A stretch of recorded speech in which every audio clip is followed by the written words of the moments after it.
everyone. We're plugging in a 350 kilowatt electrified. Alright.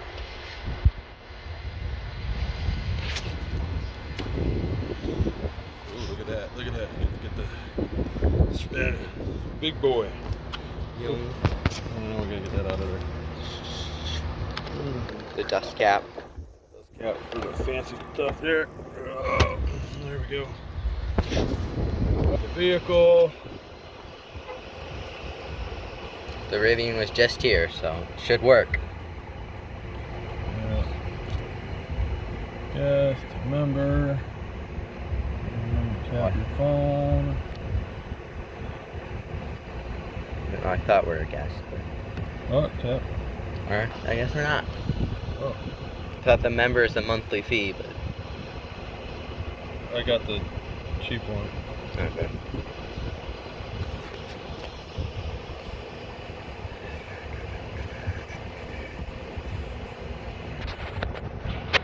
Now I pause it because it can take 40 seconds. After about a minute later, we're finally charging. We had problems accepting the credit card because we didn't add funds to your account first, so make sure you do that.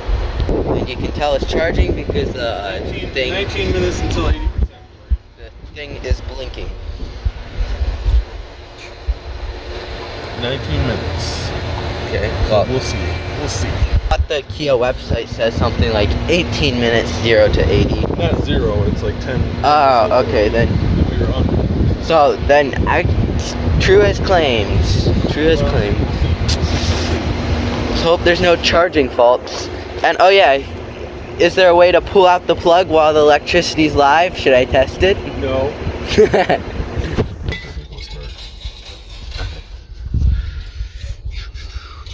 So we're at 123 kilowatts, and it should ramp up as I think it should get to the max around 25%. What do you think? I don't know. You're the expert. Or at least play one on TV. Maybe play one on YouTube. I don't know. Now we're ramping up higher at 195. The max is 225. So let's see if we can get to that in the charge rate peak.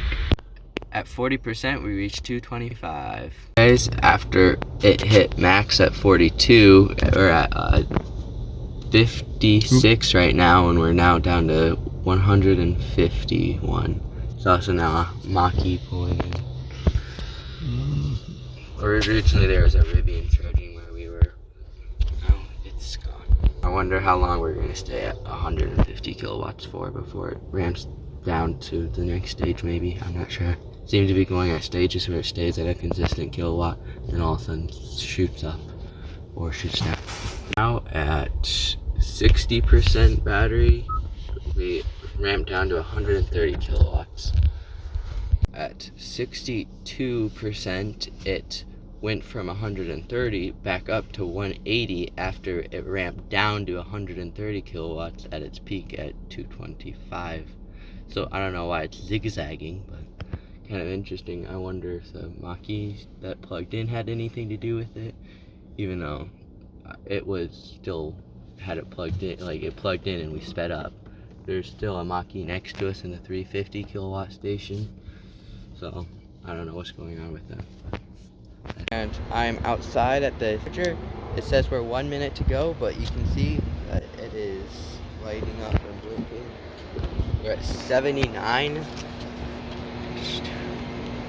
Can it show me the...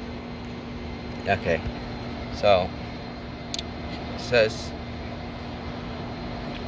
wow, fairly expensive charger. So yeah, Electrify America is definitely more expensive than the superchargers. Delivering 58 kilowatts. Took us 20 minutes, I guess, to get to 80%. Does it have an idle fee though? I don't know.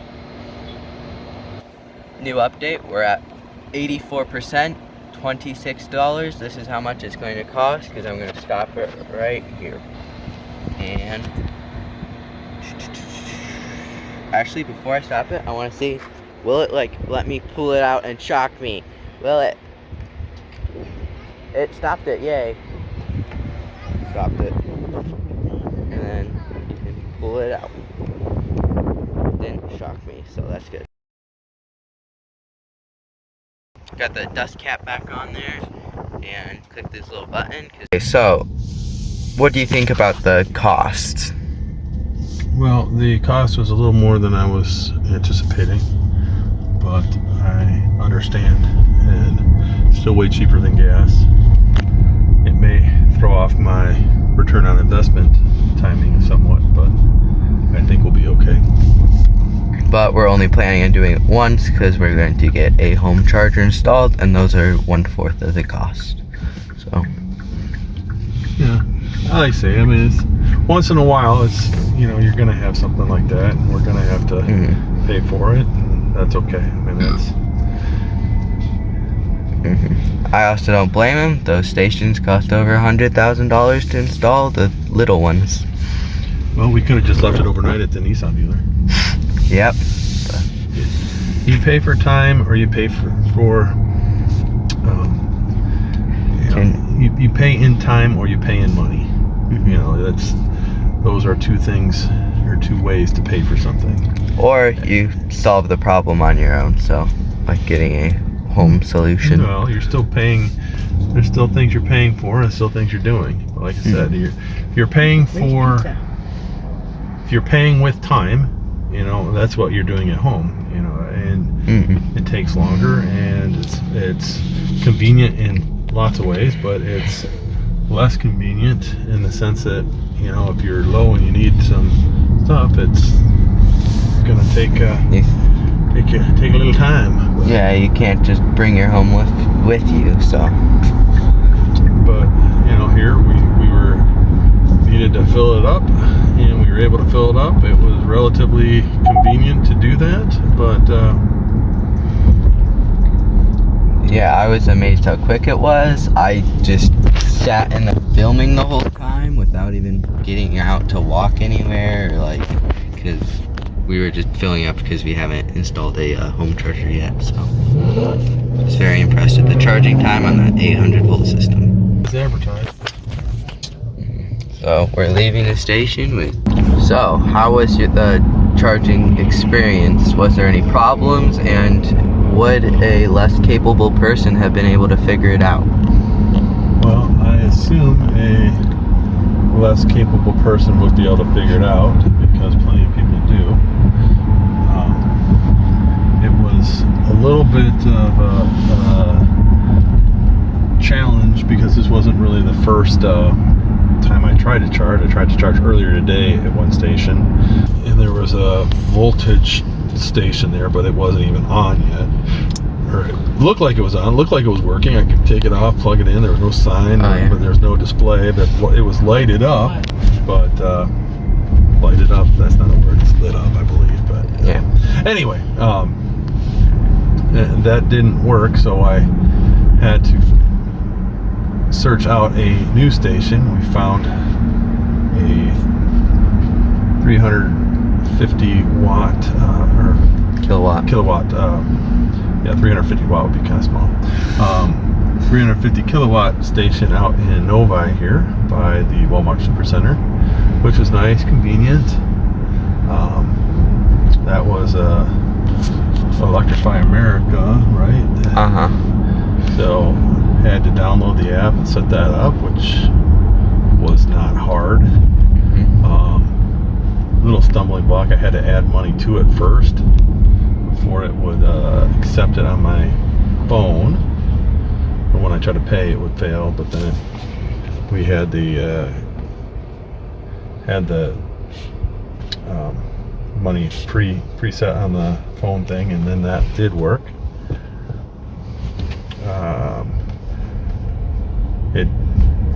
The EV6 did great.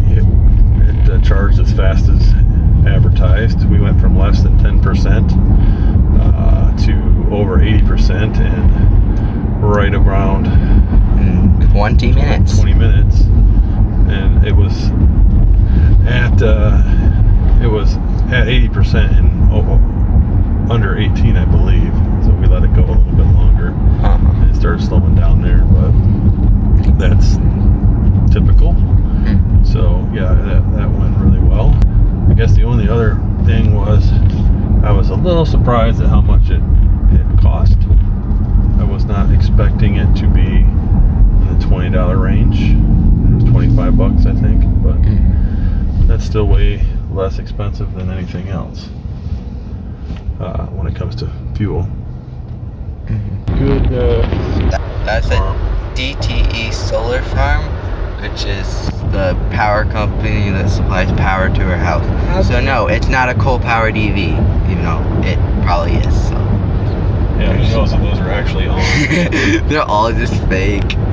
Well, I've heard that they do that. I just put a whole bunch of fake cardboard by the highway. Well, I think they just put them up by the side of the road, but they don't actually use them for anything. Yeah. It's kind of annoying to transport the electricity, but unless you already have the wires. After we're charged, we got food, and guess what? We have, in this car, we have a frunk, and it's not very practical, but look, you can put your laptop or phone, and we were so surprised about its usefulness. It can actually fit a carry-out box, and probably your phone. Wow. And a couple pennies. What an amazing feature. Can fit one box. It's a joke. It's not a very good frunk.